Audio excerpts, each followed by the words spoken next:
తెర మీద కనిపించి అభిమానుల గుండెల్లో స్థానం సంపాదించాల్సిన కొందరు హీరోయిన్లు యాదృశ్చికమో బలవంతమో తెలియదు కానీ తెర వెనుక చీకటి బాగోతాలు చేసి కెరీర్ నాశనం చేసుకుంటున్నారు. కొందరైతే డబ్బు సంపాదన కోసం వ్యభిచారం చేస్తూ దొరికిపోయి వాళ్లకున్న పేరుని అభిమానాన్ని పోగొట్టుకున్నారు. వీరిలో ముందుగా చెప్పుకోవాల్సిందే కొత్త బంగారు లోకం సినిమాలో ప్రేక్షకులను పలకరించిన స్వప్న. అదే హీరోయిన్ శ్వేత బసుప్రసాద్. చైల్డ్ ఆర్టిస్ట్ గా కెరీర్ స్టార్ట్ చేసిన శ్వేత వరుణ్ సందేశ్ హీరోగా శ్రీకాంత్ అడ్డాల దర్శకత్వం వహించిన ఈ సినిమా అప్పట్లో బాక్సాఫీస్ దగ్గర పెద్ద హిట్ అందుకుంది. ఈ సినిమాతో ఫేమ్ వచ్చినా ఎక్కువ సినిమాలు రాలేదు. దాంతో సినిమా ఛాన్సులు డబ్బు కోసం చేయకూడని పని కూడా చేసింది ఈమె. వ్యభిచార కూపంలో ఇరుక్కొని ఓ హోటల్లో పోలీసులకు అడ్డంగా దొరికిపోయింది. ఇక ఈ ఘటన నుంచి ఆమె బయటకు రావడానికి చాలా సమయం పట్టింది. ఆ తర్వాత 2018లో శ్వేత బసుప్రసాద్ రోహిత్ మిట్టల్ అనే బిజినెస్ మ్యాన్ ను ప్రేమించి పెళ్లాడింది. అయినా ఏడాది గడవక ముందే విభేదాలతో విడిపోయారు. అనంతరం బాలీవుడ్ కి షిఫ్ట్ అయిన ఈ అమ్మడు ఇండియా లాక్డౌన్, క్రిమినల్ జస్టిస్ లాంటి పలు వెబ్ సిరీస్లలో నటించి గుర్తింపు తెచ్చుకుంది. సోషల్ మీడియాలో హాట్ ఫోటోలతో కుర్రాళ్లకు కురుకు లేకుండా చేస్తోంది. కొత్త బంగారు లోకం సినిమాలో ముద్దుగా బొద్దుగా కనిపించిన ఈ బ్యూటీ ఇప్పుడు జీరో సైజ్ తో హాట్ గా కనిపిస్తోంది. ఇక వెంకటేష్ హీరోగా ఈవీవి సత్యనారాయణ దర్శకత్వంలో ఇంట్లో ఇల్లాలు వంటింట్లో ప్రియురాలు సినిమా సెకండ్ హీరోయిన్ గా నటించిన వినీత అమాయక నేపాలీ యువతి పాత్రలో ఎంతగానో ఆకట్టుకున్న వినీత కూడా వ్యభిచారం చేస్తూ పోలీసులకు దొరికిపోయిన వార్త పెద్ద సెన్సేషన్ క్రియేట్ చేసింది. సినిమాల్లో అవకాశాలు తగ్గడంతో ఆమె వ్యభిచారం చేయాల్సి వచ్చిందని తమిళ పత్రికలు రాశాయి. చెన్నైలో ఓ గదిలో వ్యభిచారం చేస్తూ పోలీసులకు అడ్డంగా దొరికిపోవడంతో ఆమెపై కేసు నమోదు చేశారు. 1978లో కేరళలో పుట్టిన వినీత తమిళ సినిమాతో సినీ రంగంలోకి ప్రవేశించింది. కొన్నాళ్ల వరకు వరుసగా హిట్లు కొడుతూ దూసుకుపోయింది.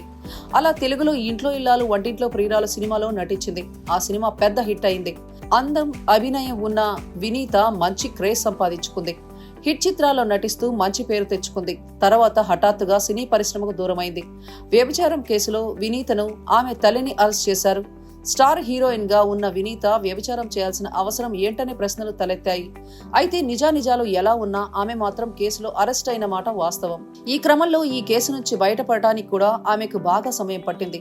తన ఎదుగుదలను చూడలేక గిట్టని వాళ్లు ఇలా చేశారని వినీత చెప్పింది.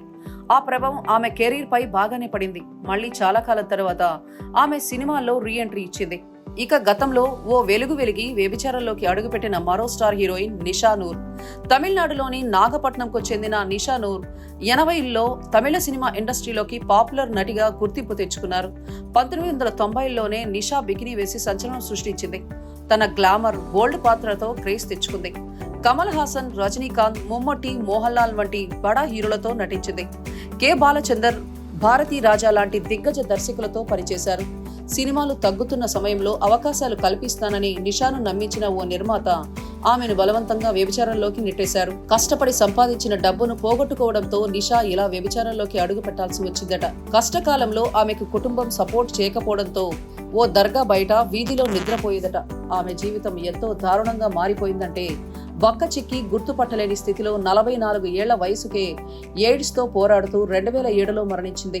వ్యభిచారం చేస్తూ పట్టుబడి అరెస్ట్ అయిన మరో సీనియర్ హీరోయిన్ సంగీత బాలన్. ఆమె తమిళంలో ఒకప్పుడు టాప్ హీరోయిన్. 1996లో వచ్చిన తమిళ చిత్రం కరుప్పు రోజా ద్వారా హీరోయిన్ గా ఎంట్రీ ఇచ్చిన సంగీత తర్వాత క్యారెక్టర్ ఆర్టిస్ట్ గా సీరియల్స్, టీవీ షోస్ ను సంగీత పాల్గొన్నారు. స్టార్ హీరోయిన్ రాధికతో కలిసి వాణి రాణి అనే సీరియల్ రాధిక సంగీత అక్క చెల్లెలుగా నటించారు. అలాంటి వ్యక్తి వ్యభిచారంలో దొరికిపోవడంతో ఇండస్ట్రీ షాక్ అయింది. చెన్నైలోని వనయూర్లో గల ఓ ప్రైవేట్ రిసార్ట్ లో వ్యభిచారం జరుగుతోందనే సమాచారం మేరకు దాడి చేసిన పోలీసులకు సంగీతతో పాటు ఆమెకు సహకరిస్తున్న సురేష్ అనే వ్యక్తిని రెడ్ హ్యాండెడ్ గా పట్టుకున్నారు. అమ్మాయిలతో వ్యభిచారాన్ని నడుపుతున్న సంగీత బాలన్ను అరెస్టు చేసిన పోలీసులు ఆమె ఒకప్పుడు హీరోయిన్ అని ధృవీకరించారు. ఇక ఈ వ్యవహారంలో వ్యభిచారం చేస్తూ దొరికిపోయిన వారంతా వేరే రాష్ట్రాలకు చెందినవారు. ఉత్తరాది నుంచి ఇక్కడకు వచ్చినట్లు తెలిసింది. అమ్మాయిలందరినీ నగరంలోని పునరావాస కేంద్రానికి తరలించారు. ఇక హీరోయిన్ సంగీత, సురేష్ లను పోలీసులు కోర్టులో హాజరుపరచగా న్యాయస్థానం వారికి శిక్ష విధించింది. యమున ఒకప్పుడు సినిమాల్లో, తర్వాత సీరియల్స్ లో హీరోయిన్ గా రాణించిన ప్రజెంట్ ఇండస్ట్రీకి దూరంగా ఉన్నారు. అయితే యమున గతంలో ఓసారి బెంగళూరులోని ఓ హోటల్లో వ్యభిచారం చేస్తూ పట్టుబడినట్లు వార్తలు వచ్చాయి. అయితే ఎవరో కావాలనే తనపై ఈ వార్తలను దుష్ప్రచారం చేశారని చెప్పుకొచ్చారు. ఆ వార్తలు విని తాను ఆత్మహత్య చేసుకోవాలనుకున్నానని ఇంటర్వ్యూలో చెప్పారు. దివంగత యాంకర్ టీఎన్ఆర్ చేసిన ఇంటర్వ్యూలో యమున తన ఆవేదనను వ్యక్తం చేశారు.